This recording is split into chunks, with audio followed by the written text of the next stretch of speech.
Hello. There we go. Welcome, welcome to this amazing replay cast. I'm Omster, and tonight we're going to watch Crit Kickers play Gen M Esports. Now, apparently, pardon me, there's two apparentlys actually for you guys to know. One is apparently my body has decided that I'm allergic to all cats that exist in the world, not just the ones in my house that stay outside my room. So if I'm a bit sniffly snorty, blame it on the existence of our furry four-legged friends and my immune system's decided dislike of said creatures. And two, OBS has decided to be a bit weird. So I will try to get everything back on track as quickly as possible. But other than that, we should be jumping into this right away. So first of all, we will quickly go over what we see on your screen. So, excuse me. Crit Kickers have banned for this series Tomb of the Spider Queen and Garden of Terror. And on the right, Gen M Esports has banned Towers of Doom and Sky Temple. So, map number 1 is going to be on Infernal Shrines. Again, because we don't know who picked what, or when we don't get to see the draft, we don't get to see who first picked. We're just going to go in blind on that one. But we will pop into game, have a look at their drafts, and see who gets to bring home the win in game number 1 between Crit Kickers and Gen M Esports. So on the blue side, we do have Crit Kickers, and they have drafted Tychus, Junkrat, Dahaka, Brightwing, and Varian. So, Double Global tells me right off the bat that they plan on having macro advantages, getting experience before coming to the fight. Brightwing also gives you an opportunity to outnumber, and I happen to know it is one of Icon's better healers. And Dahaka, just excellent. I like to refer to him as Mini Stitches. He's really good at grabbing someone and pulling them into a fight in a way they didn't want it to be. Junkrat gives you good wave clear and decent camp clear, and Tychus helps you shred in the team fight. And Varian helps you, again, like Stitch's tongue into Varian taunt is a good chunk of hard CC that enemy teams have a hard time getting out of. So, this is a team comp that is a little more designed to pick someone and fight, but it's quite capable at getting map objectives as well. On the far side, we do have Gen M Esports. They have drafted Johanna, Blaze, Lunara, Malfurion, and Falstats. They do have a global to answer the Dahaka, and Lunara can give you good vision. Johanna and Blaze are just kind of best in slot, and they do give you good control for keeping your backline safe. And because Lunara and Falstad both have slow word damage, especially if this is an attack, auto attack Falstad who needs to stack a little bit, Blaze and Johanna can keep them safe long enough. My only worry about the way this team is built is that they need their level 10 CCs to really burst people down. Malfurion healing is on the slower side, and Lunara and Falstad's fight is on the slower side, so they want a slow fight, but the Varian Dahaka can kind of force you out of that slow fight, as Junkrat Mines can do as well. So there's tools and Crit Kickers to force a faster fight, and that's not really what the members of Gen M Esports characters would like to do. But as always, every matchup is a skill matchup, so let's see what these teams have to bring in game number 1 of the Season 19 match of NGS between Crit Kickers and Gen M Esports. So, as previously stated, the blue team representing the high heavens, we have Crit Kickers. Tychus is played by IE. Infinity Meme plays the Junkrat. Godfred is on Dahaka. Icon is playing Brightwing. And Sloth is on the Varian. And in the red, we have Gen M Esports. Coffin on the Johanna. Leo Rice playing Blaze. Senor Makovchiz is on Lunara. Greek Fire playing Malfurion. And Gokue on Falstad. Hopefully the sound is at a good volume because, again, OBS did a little update. So if you can't hear the game sounds at all or something's up, please just let me know, and I can see what we can do in between games to adjust. We do see the stun there onto the Dahaka, but both teams seemingly trading damage without too much of consequence happening. Remember that Varian is a melee minion prior to level 4. Excuse me. And Gen M will be the first to rotate down to the bottom lane and looking to stall the rotate here with Falstad and Johanna. So we do have the quarterback on Taika. Along Goku's taking a lot of damage. Has to barrel roll over the wall to stay alive. Zloth does jump on caution. Looking to get... Oh no, he's not stacking his Lion's Fang. So just looking to slow him down. Pop some damage on. We do see the extra rune timers on Junkrat at 1. Enhanced agility. So the race car build from the King of the Zerg. We have Hyper Shift on Brightwing as per usual, and Overpower on the Varian, giving him a surprise amount of damage after having used his W. So we see a bit of a 1-1-3 here, which makes sense given the composition of each of these teams. And Falstad will go bottom, and we might need to see Dahaka dig here, as the outnumber will start to head towards this bottom camp. And Varian is not yet 4, but they catch Gokue early, and Falstad is dead. And Godfrey comes in, he grabs the Johanna, she has to pop this Iron Skin, but she's low. Good 3-man stun there on the jet propulsion from Leo Rice, but they will have to give over this camp. And that will give a slight experience advantage to Crit Kickers. On the right, we do see Flashlight build for the Johanna with the Zealous Glare. We see Adrenaline Stim Pack for Blaze, which is common in the offlane and helps him take camps more quickly. Sentinel Wisp for the Lunara has come out at 1. Emerald Dreams, the Naptime Root for our Malfurion. And we do have Gathering Storm, the Hammerang build on cue from our Falstad. So, Crit Kickers takes their Khazra camp, which is a siege camp, and in the top, Gokue and Greekfire take their Bruiser, which will be pushing while the bottom shrine is up, which will force Dahaka to respond a little more slowly. And while they rotate down, they can clear out this Khazra camp, so they should have some wave priority going on here. And yes, Dahaka is forced to go top to clear out this camp, and there's no chance for Crit Kickers to take their camp without totally giving up position on the shrine. So good macro there from the members of Gen M Esports. The shrine is active. It looks like it will be an arcane shrine.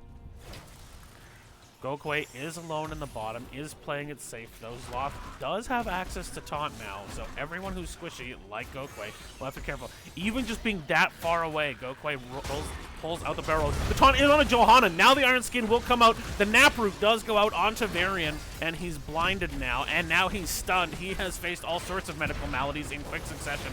Godfrey does dig down, pulls in the Blaze, but he has his trait going, so he takes very, very little damage. And Crit Kickers for the moment will be forced back from the shrine, although they do have the minion advantage. Welcome, Okulele. So it's 20-19. They're even now.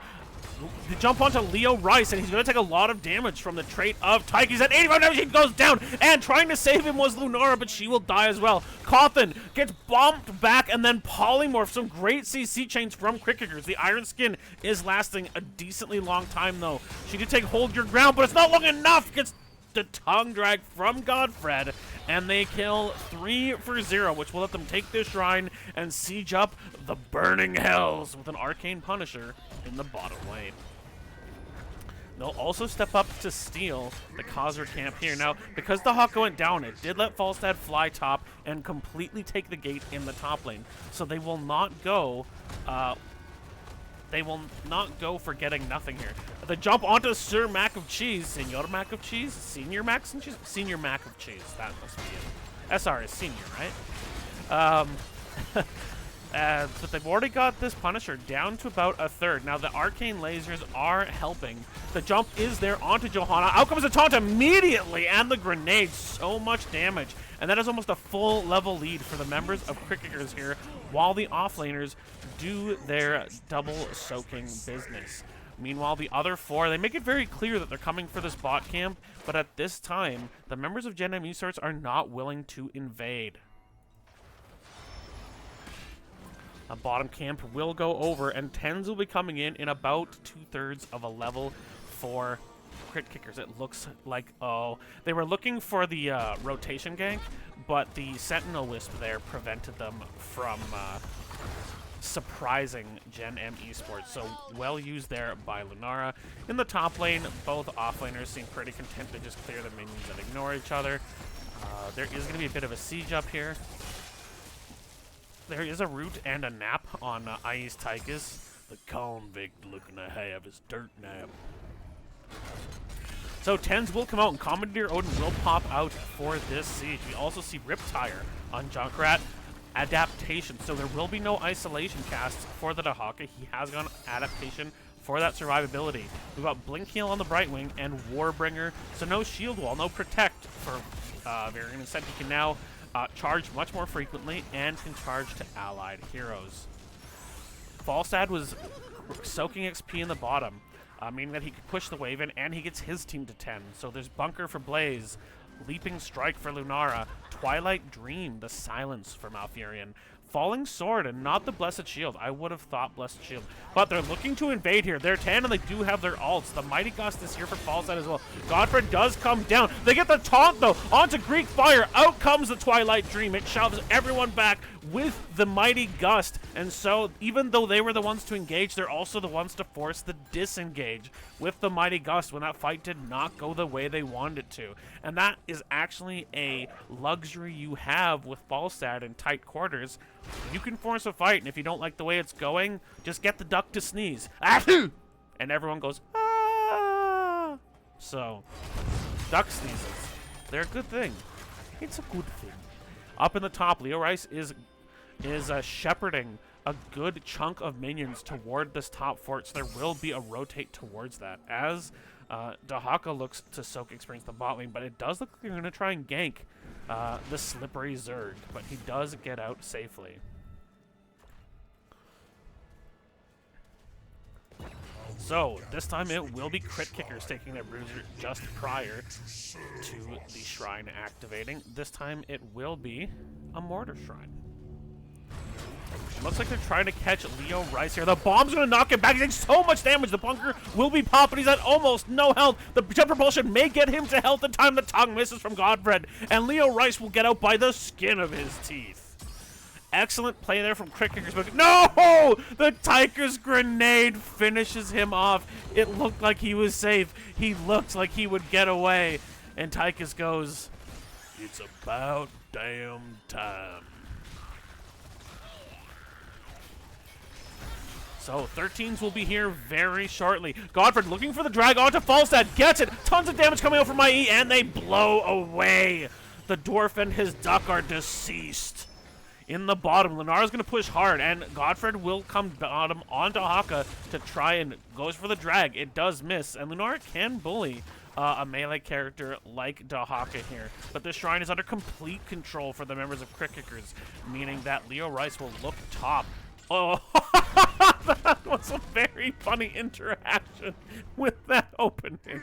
Someone clip that Descend to Cyanide, please. That was extremely entertaining. He was trying to shoot the gap there, and the game's information processing with that charge was like, I don't know. Oh my. Oh, they get the mid fort, and the Odin will come out now. Crit Kickers are up 6-0 in kills as the Mortar Punisher leaps onto Johanna. Leo Rice also rotates down from the top lane as they attempt the 5-man defense. Gate is gone. The blind will come out onto the Odin here as it fires away on the keep. Punisher almost dead, and Odin should be going down shortly. Odin is down, and Godfred is caught for a moment by the oil spill, but all 5 members look like they want to disengage. But 13s are here for Gen M Esports, and it's looking like they want to try and catch someone who is lagging behind.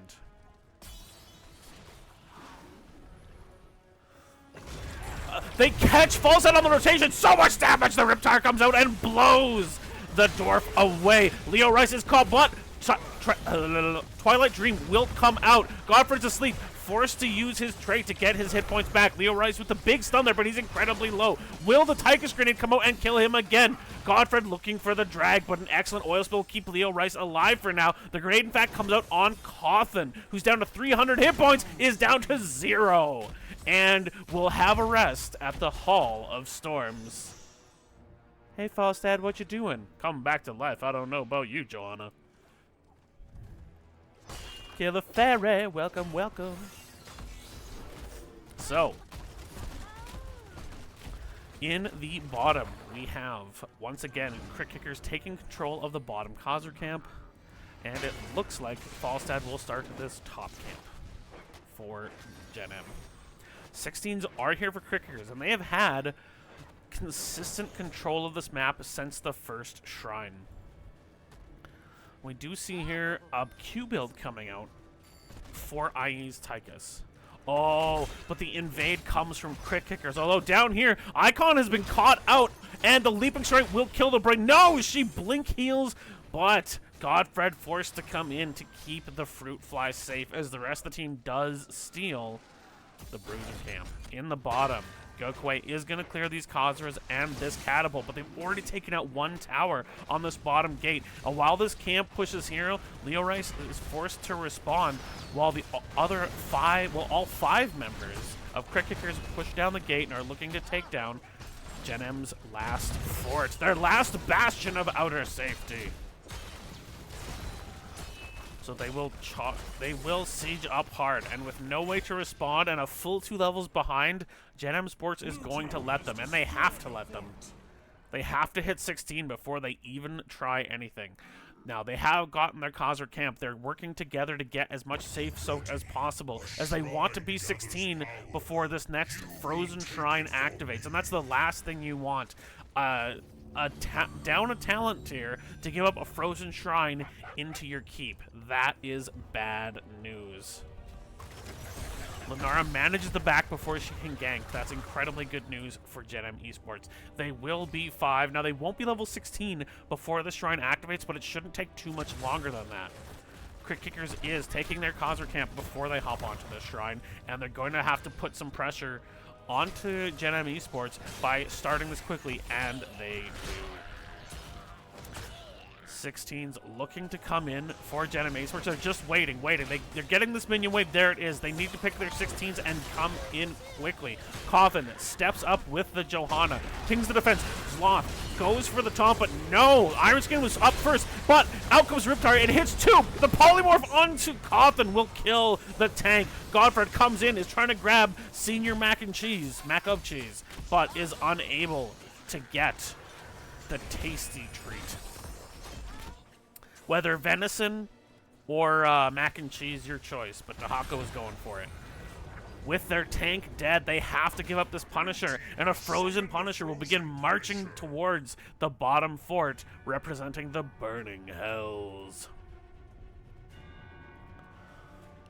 Oh, but they're not going to go with it. Instead, Crit Kickers are going to pop the Odin and look to take 2 forts with this while they have a 2-level advantage. They're sieging up on the middle fort. And Johanna is coming back in 2 seconds from now. She's back. The taunt goes down onto Lenora and the polymorph, but no one was ready to follow up with damage. But in the bottom lane, the Punisher was baited over to jump on Leo Rice. So it is punching minions, but now it sets its eyes on the fort.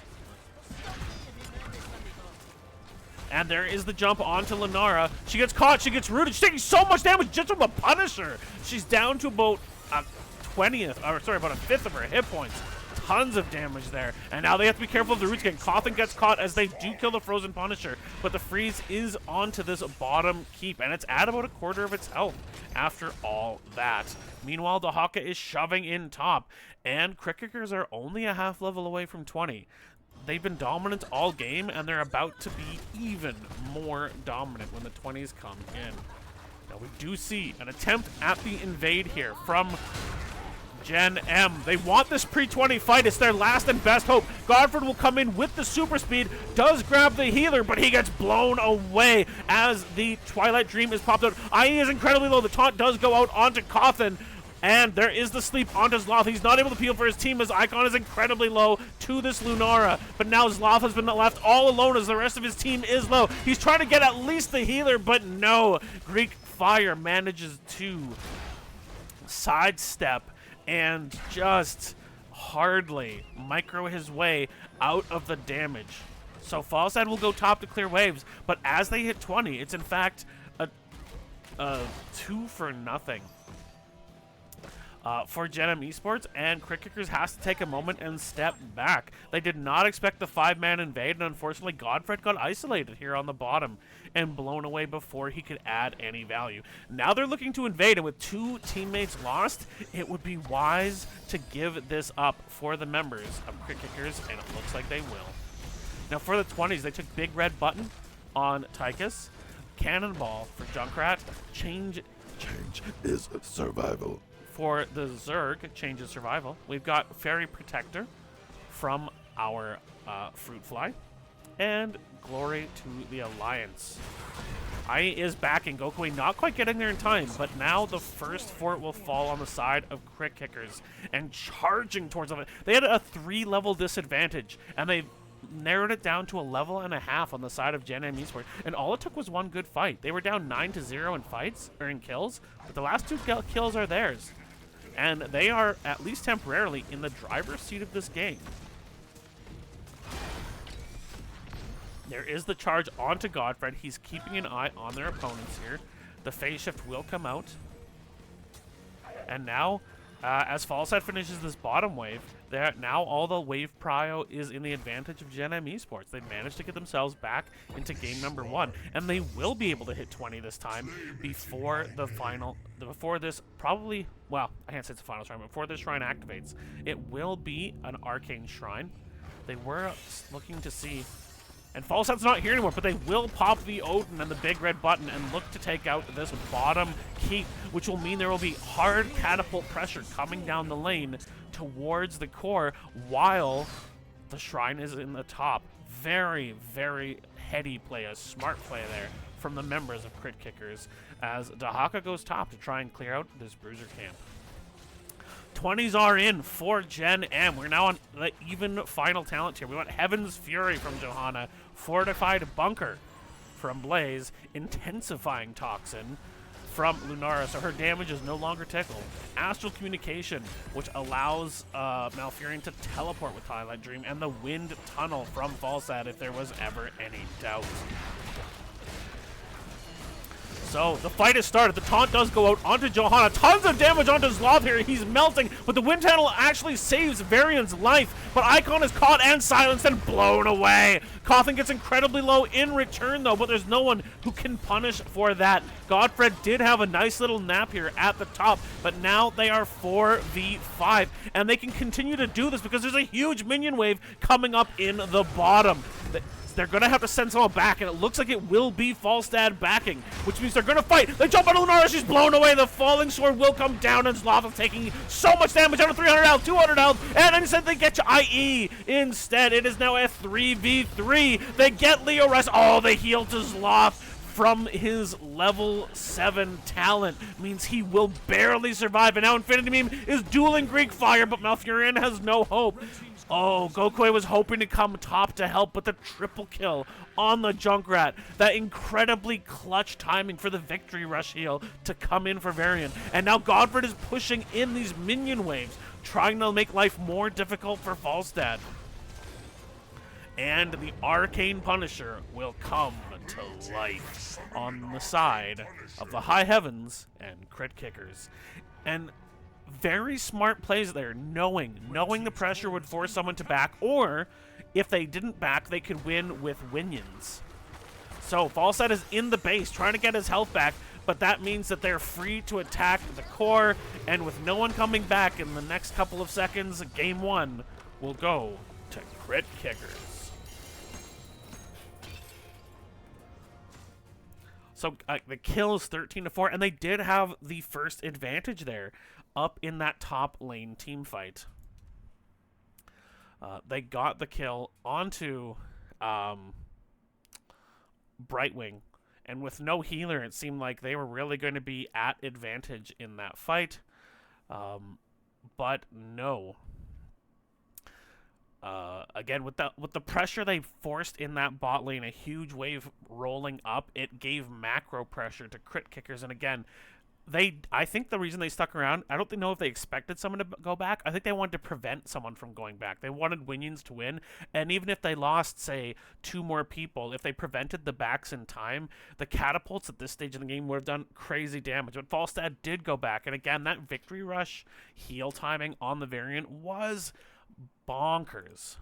And again, I really hope someone clipped that Blaze fumbling around at that entrance. That was truly hilarious. These are the talents if they so interest you. But game 1 will be a victory for the crit kickers, and we will see where we're going for game number 2.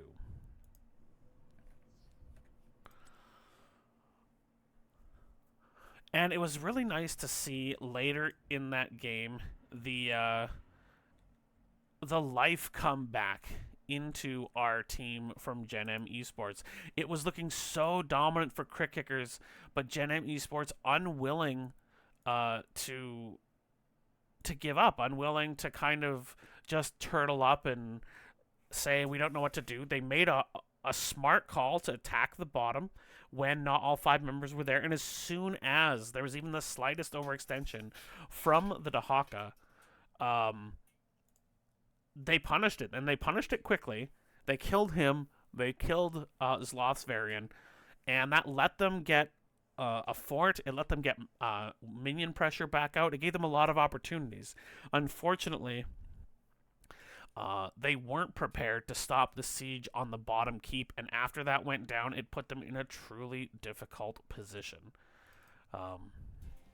And that was the story of game number 1. So, game number 2 will be played on Volskaya Foundry. We are headed to Zarya's hometown, although she's rarely played on this map. But that's where we'll go. And this is often a really fun map for the size of it, for the fights we see on it. So let's see what these teams are drafted, and let's see what game number 2 between Crit Kickers and Gen M Esports can bring us. So in the blue, we still do have our Crit Kickers team. They've drafted a Greymane, Li Ming, a Nubarak, Hogger, Anduin. If you can name a comp that's more designed to be a burst comp, please tell me, because I'm seeing it here. The AoE and noob stuns, or even the Hogger stuns into Li Ming Greymane combos is explosive. Now, both Infinity Meme and IE are very strong on the Greymane, but the Li Ming Greymane combo is terrifying. And Anduin, a good healer in case the Nubrak goes in and the follow-up can't happen. Yoink, Burrow Charge never happened. So this is a group that can take camps quickly with Greymane and Hogger. They can, their wave clear is a little meh because Greymane's best wave clear comes in Worgen form, but that's incredibly dangerous for him. So, I would say that's their biggest weakness. They don't have the fastest wave push in the world, but Hogger's very good at it. And Nubrak and Li Ming and human form Greymane they're moderate. So it's certainly not like a glaring weakness. It's just a little bit less strong than their opposing team, I would suspect. But they're definitely ready for fights on the point. On the far side, we're seeing some similar tools. We've got ETC, Urel, Chromie, Stukov, and Thrall. So we have a double bruiser, triple frontline composition from Gen M Esports with the Hyper Mage Chromie in the back and Stukov, the most annoying support in this game, bar none. Stukov and Chromie's ability to control entrance and exit points, Urel with knockbacks, ETC with knockbacks. They should have a lot of control of egress and ingress points of the beacons for summoning the Triglav Protector. They've got plenty of damage between these heroes, but it's a good thing they brought Urel because ETC is a fairly squishy main tank, and with the burst that their opponents have selected, they're going to have to be careful to keep this cow from turning into beef. But we will see which team plays their composition with greater aplomb. So, game number 2 between Crit Kickers and Gen M Esports starts right now. In the blue, on the left side of your screen, we have Crit Kickers. IE plays Greymane, Infinity Meme plays the Li Ming, Zloth is playing a new Barak, Godfred is on the Hogger, and Icon plays Anduin.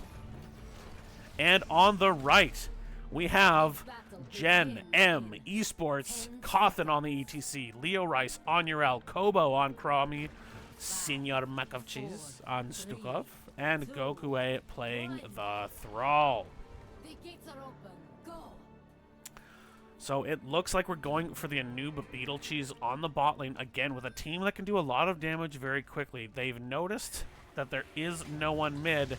Will they rotate quickly? They do notice. They're coming now. But Godfred is here to stun the ETC, and he does a good job slowing. It looks like they might just try to kill Godfred, but he uses the Hog Wild to get out. But one tower already down on the bottom side, and Crit Kickers does love this kind of early damage play when they have something like the Sylvanas, like the Anub. So, it looks like we might have double soak in the middle. They are headed towards Godfred here, but once again, he should have the Hog Wild, and he does escape from the tank. So we do have Viciousness for IE's Greymane, the Force Armor, I almost said Force Missiles, Force Armor from Li Ming, the Nerubian Armor for Anub Arak, on the Prowl for Hogger, and even-handed Blessing on the Anduin. Now it looks like the way they've selected this team is that Thrall can run around and grab camps, and Urel can double soak or single soak with rotates. So they have the ability to really control their side of the map on Gen M Esports as Chromie goes for this camp, and Stukov and Thrall take their turret camp. On the other side, we have Prog Rock from the ETC, who is putting a lot of damage onto Leo Rice, but Senior Mac of Cheese is healing this game, which I probably announced earlier and didn't even click in my brain because he was on the Lunara last game. And Godfrey just being very annoying in the rotate here.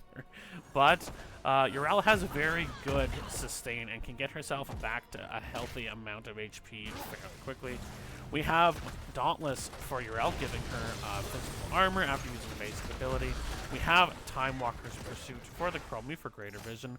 The Low Blow comes out from Stukov, and Rolling Thunder on the Thrall. Urel will push up in the bottom. Chromie will clear the wave mid, and both teams will have their 4-man here between mid and top. Greymane looking to take the camp top here, and again, incredibly powerful at doing this. Anduin will come to help. Not necessary, but definitely helpful to keep him topped off if there was risk of, what's the word I'm looking for, invade. And in the bottom, the offlaners continue to do offlane things. Marvelously exciting. So it looks like Kobo was substituted in for whoever was healing last match. I'm so sorry. My memory for who played in the last match, if the word isn't in front of me or the name isn't in front of me, I've already forgotten it. And yes, that's shameful. Be nice, I'm old.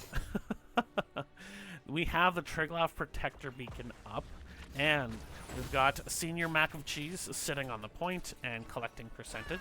The contest will come out from IE on the Greymane as the 4-man comes onto the point and will claim it for Crit Kickers now. It looks like they're going to try and push out this wave top just to give them wave prio, and then they will crash into the Crit Kickers team momentarily as back on her little rune shark is Chromie. Gokue taking some pro from Greymane, but unlike Greymane, he has self-sustain with this Rolling Thunder. And there is 5 members of Gen M Esports on the point, so the percentage is 40 to 30 at the moment, but ticking up for our team in the red, and the members of Crit Kickers will rotate up to the healing beacon to take it. But it looks like they want to invade here, not able to get here in time. Again, the burst potential out of our blue team is tremendous. So they take the camp very quickly. 65% on the point for Gen M Esports, and the contest will come out. The time trap pops onto Zloth, as Gen M Esports will now rotate to take their own turret camp to give them another weapon with which to contest the point. Top is fairly even. It looks like it may go to the red team slightly, and bottom is definitely in the red team's favor. Cawthon is taking a lot of damage here from Zloth. The jump onto by IE, but the face well, he gets out with less than 20 hit points. Has to tap. So does Leroy's. Gokue takes a lot of damage here as the turrets fight one another. Out comes the low blow puddle from the Stukov, as the hit bars are just like over. The slowing sands will come out for Chromie. Zloth popping up the opponents again. Cawthon so low health, but Zloth also low health. Got sniped off by the Stukov actually, while ETC also goes down. Forced to hog wild out. Godfred was low. IE fighting from the side here, but the silence puddle will come out from our Stukov, and the slowing sands is still active. Gokue takes a big Ming combo there, getting very low. And Chromie, the only member of this team to still be healthy, as the healing throughput from Icon allows Crit Kickers to do it, and Stukov gets sniped off by Infinity Meme at the last moment. Mac of Cheese sniped by the D3 Sorceress, or Wizard, technically, I guess she is. Blue team has taken control of a protector. Yes, blue team has Zarya. Thank you for the announcement. Actually, I don't think that's actually Zarya. Gokue is jumped on, taking a ton of damage. The CC from Zloth, and the follow-up from the 2 GPS in the Protector means that Thrall, the War Chief, has died for the Horde. So the gate will go down Zloth. They will leap onto Cawthon. Out comes the damage line. Mac of Cheese takes a good chunk of damage once again, but this Protector is almost down. 10s are here. And with the gate down here, Godfred is pushing the mid lane in. So we see Cursed Bullet. Oh, they're jumping onto Cawthon again, but the explosion of the mech actually gives Cawthon the knockback to keep him safe. There's Disintegrate for Li Ming, Cocoon for our Anub Arak. We've got Shockwave from the Hogger and Light Bomb from Anduin. And there is the dive in, but it is a miss. A big old whiff there from Zloth, who was in the slowing sands and pulled out by Icon's Anduin. Both teams taking a moment to take a breath as we prepare to get more wave prio and eventually more team fights. So 10s are here for Gen M Esports. We see the mosh pit from our cow. He's a boy cow, or a cowboy if you will.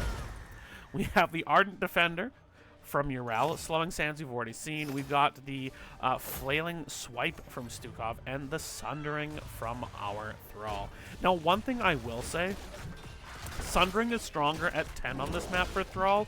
I personally strongly believe that Earthen Shield's Earthquake is much more powerful at 20 on this map. Cawthon takes so much damage. Zloth will try to come in with the Light Bomb, but it's mistimed, and Cawthon will be safe for now. So much damage comes out onto the Anduin, and he's killed. Zloth is caught here now, as they are jumped onto on this point. Zloth and IE are split top, as God from Infinity are over on the left, but it is now a 5v4, and this camp will be stolen by Gen M Esports. The Cocoon comes out onto ETC, making sure he cannot pop. But the turn comes out and they kill Stukov. They catch him between Hogger and Li Ming. And now they're jumping onto Leo Rice's Ural as he gets away. So both supports go down. Both healers are killed on a really nice turn from Infinity Meme and Hogger. They jump on combo. A huge combo comes out, and that's the end of Chromie. The little faux dragon is exploded as IE and Li Ming will jump onto this. There comes the Sundering. It just misses Greymane. That had a chance to kill. Now, with the Siege Camp and the Orbs from Li Ming, they're looking to break down this top fort. There's the jump in from Zloth. Here comes a Light Bomb, though it does catch Cawthon, but the Orb just barely misses. The Sentry comes out from Anduin, and they kill Cawthon despite some of those abilities missing. Great plays here from the Li Ming in Infinity Meme's hands. Top fort will go down. A great stun there onto Gokue and blown away on the Thrall. And again, these combos, the burst potential, I think it is still somehow surprising the members of Gen M Esports as they have their siege camp stolen by crit kickers. We do have glass cannon from Li Ming, so they have to expect 20% greater damage output. And outside of Urel, there's not really anyone on the team who can take that kind of damage. EGC doesn't have the health pool for it. Even Thrall, he's better at longer, slower fights. He's not good into big CC and big burst. So a tough last few moments here from Gen M Esports, but they will look to get themselves back in quickly. If they proved anything in game number 1, it's that they're not afraid to be behind and still find their opportunities to get back in it. Now it is almost a 2-level lead. Out will come the Mosh, but a great pull once again from Icon's Anduin means the Anubarak Beetle will not be squished today. But 16s will be here in about 2/3 of a level for crit kickers. So, if Gen M Esports wants to fight, they need to do it now or be patient. Because fighting down the 16 talent tier is very inadvisable. Good Hog Wild from Godfred means they take this turret camp quickly, as over on the right, Gokue starts theirs, but it looks like it's going to be an invade from the members of Crit Kickers. Gokue, knowing he has no way of holding on to this, they are invaded. They're looking to respond, though. Out will come the silence. Cocoon goes on to Stuko, but tons of damage is going to Zlong. He will be blown away by the Chromie, and Leo Rice is behind them trying to knock them back into the 4-man, but they do manage to get away here as the combo once again comes out. The Hog Wild is used by Hogger to make sure he is not caught, but it will be a 1-for-0 as once again, Gen M Esports knows how to play when they're a bit behind. That's the hardest game state to know how to play into. When you're behind, oh, Godfred gets caught. He's going to lose that turret. He doesn't drop it in time, so he gives it away to the members of Gen M Esports. And like as I was saying, they know how to play behind. Yes, they lost the fort there. Yes, they're a level behind. But they know what their win conditions look like even when they're behind, and that's the sign of a really good shot caller on your team. Do they know how to identify how you can get back in the game? Do they know how to identify which areas of the map, which areas of macro, and which fights you can take? Because if they can do that, you never have to be afraid of being behind a level or being down a talent tier. They've caught up to the point where they're less than half a level behind crit kickers, and it's just from great shot calling. But tons of damage is going to come out. The Ardent Defender comes out, however, and that means all those abilities are used for naught, as Leo Rice is safe on the Space Goat. Gen M Esports can rotate up, put themselves on the point with 26% already, and clear out this top siege camp. And the members of Crickers appear to be willing to just give up this top protector for now. Perhaps they're looking to take the bottom fort here, so it would seem. They will not contest, and I don't think they can make it up top in time to contest. So yes, they're going to look to take the bottom fort and give the protector over the members of Gen M Esports, who are looking to take this wall to make taking this fort that much easier. Bottom fort will go down, but it's likely top fort is responded to. It looks like they're pushing towards keep here. They're not, they don't care. If they don't get stopped, they'll take a keep. They're jumping directly onto it. Godfred looking to make sure they don't get rotated onto. This will go over to Gen M Esports, but if they don't respond, they're going to lose a keep. Gokue does jump in. He takes so much damage, so the Sunring will save his life for now. But Coughlin is here as well to stop the Greymane damage from blowing up the keep, although it is already down about a third of its health. In the top, the keep going down very quickly to Urel and Chromie in this mech, and they are looking to get a gate back in return for what was done to their keep by crit kickers. They will rotate away after pushing the wave in, and you can't really hide this thing on the minimap. It's pretty darn obvious, so we will see it come mid. It still has 93% of its health and 48 seconds left. So, crit kickers looking to defend as Hogger pushes that top wave back out.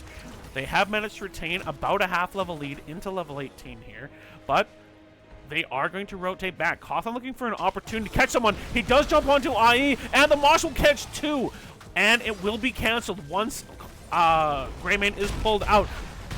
Senior Mac of Cheese is jumped on by Sloth, but is kept alive for now, but they'll jump on Thrall and kill him. And with that, the Alpha Spirit, the Alpha Wolf Quest, Frost Wolf Pack is destroyed. They're going to put tons more damage onto Stukov, and he is killed as well. Leo actually pops out of this Protector. They put some damage onto Infinity Meme, but again, both these teams showing excellent shot calling, identifying where they can catch fights. For example, Ardent Defender is back up just in time to save Leo Rice's Urel, but now they'll jump onto Chromie, and she now has forgotten to use her camp buff, and it will be dropped here in front of the keep, and they're going to go hard for this after a 3-for-0 for Crit Kickers, and they want to end the game. They want to give them now. Ardent Defender is down, and its burst damage blows away. The Mosh will catch 3, but it didn't catch Infinity Meme, and she helps blow up the cow. And that is a 5-for-0 from Crit Kickers.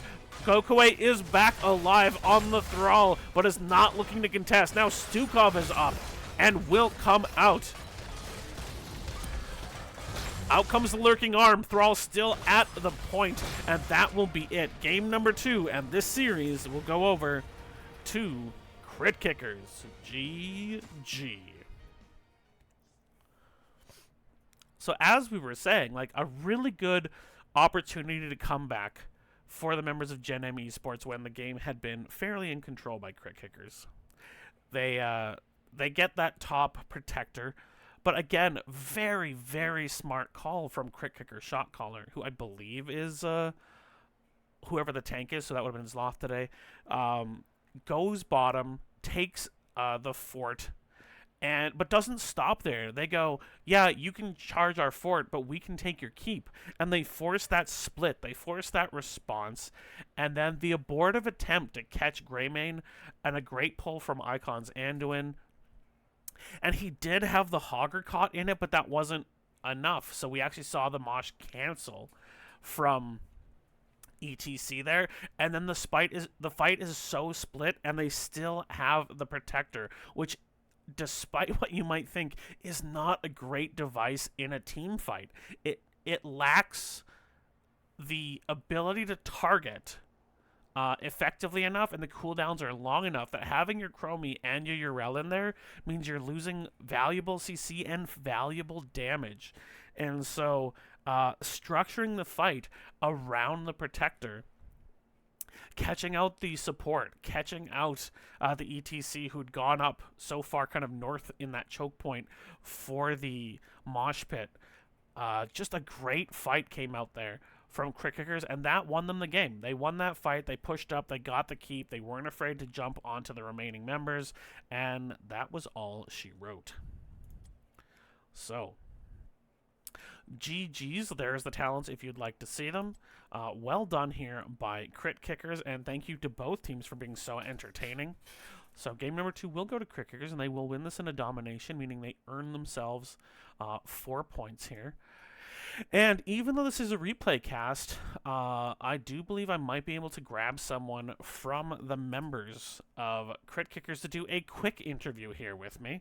And because he was so iconic last time, let's bring in Icon to discuss a little of what happened here for the members of Crit Kickers.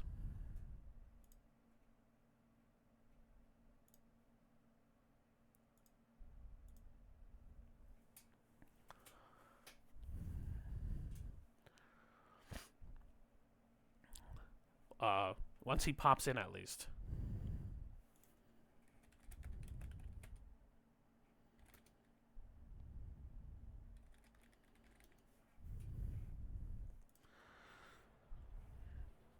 But well played and executed. And we have Icon here with us.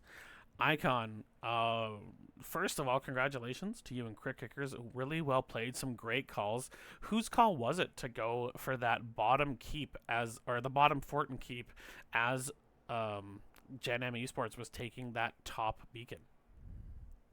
Probably Zoloth. Once he starts talking, he never shuts up, especially about macro calls. Well, you can't fault him on that one. He a great call, which really forced your opponents to respond. Yeah, of course. It's a very valuable to have our front line. Him and Godfred bouncing ideas off each other like back and forth, and we just all I got to do is call out my healing cooldowns and just let people know if they're safe or if they need to get the fudge out. Almost slipped that one. Ooh. So we saw the Brightwing, which is a hero usually connected with you, but in game number 2, you bust out Travis Party's Anduin, uh, but on Icon. Is that a hero you feel like you're more comfortable playing on? It looked really crisp in game number 2. Yeah, Travis Party has helped me learn the error of my ways on Senpai Endwan. And getting a little bit more comfortable with it. I personally hate the fact that he self stuns for literally everything. It just annoys me. But yeah, working into my rotation. Yeah, and it looked good there. So in game number 1, your DPS connection was Junkrat and oh, help me out here. Who was the other DP? Oh, Tychus. Junkrat Tychus, which gave you the opportunity for a lot of control. Game number 2, it was the crazy burst combo of Greymane and Li Ming. Do you feel like as the season is coming to a close here, as we start to get into playoffs, that IE and Infinity are really starting to get some really great DPS combos that are a huge threat to opposing teams? When it comes to bouncing ideas off of each other, oh, DPS wise, them two are just all the time like, let's try this and this, let's try this and that. And we've learned what pairings work well, what pairings kind of, this hero does the same thing as what the other hero is trying to do, and it allows us to experiment a little bit and flex out some picks because we know like, hey, Greymane works well with this and this, but doesn't work well with that. So, in matter of fact, if you want to ban that, go ahead and ban that because we're just going to flex it over to that, and that's going to allow us to just burst down whoever the hell we. God damn it.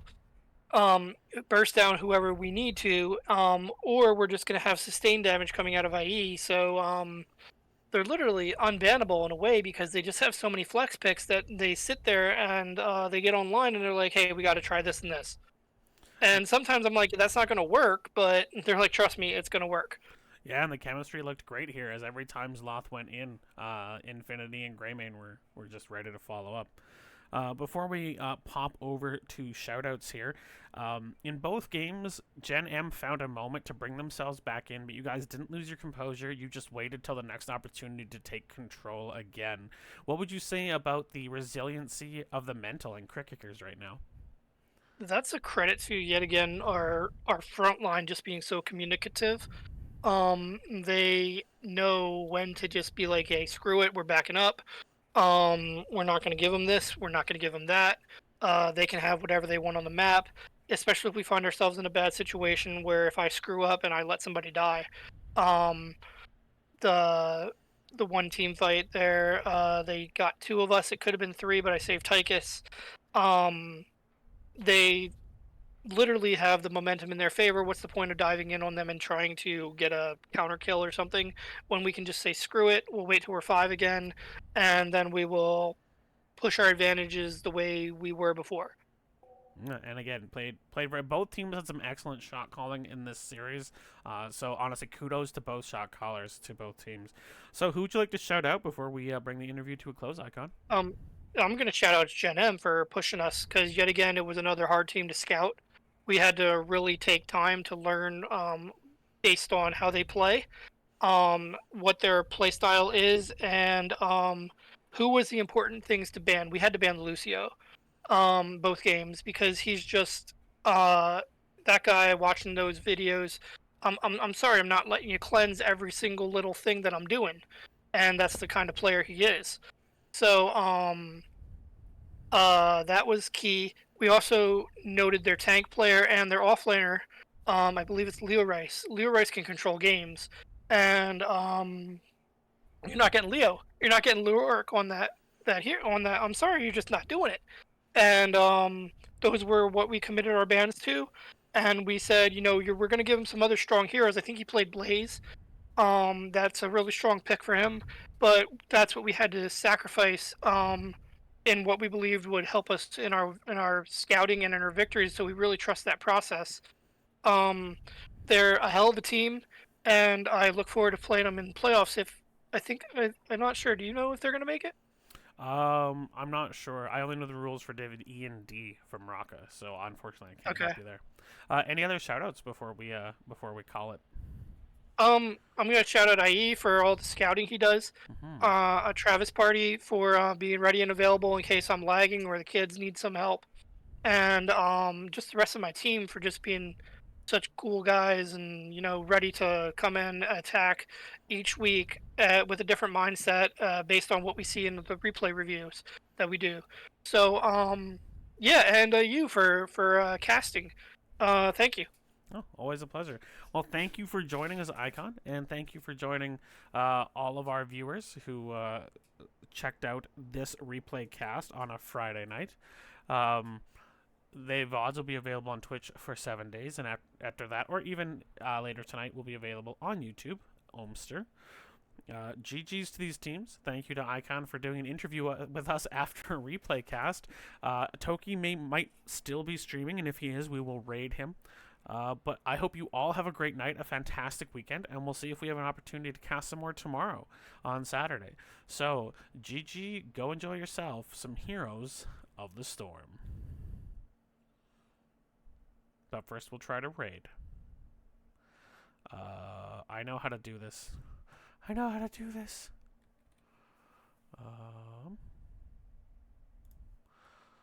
Now it's just awkward because I'm trying to do it while also vamping. Because I is not the smartest, but we'll try. Alright, where's that raid button? Here we go, guys. Let's go check out Toki. Toki's great. Is Toki not on? Come on, man. Toki's got to be on. Yeah, Toki's on. Alright, guys. Let's raid Toki.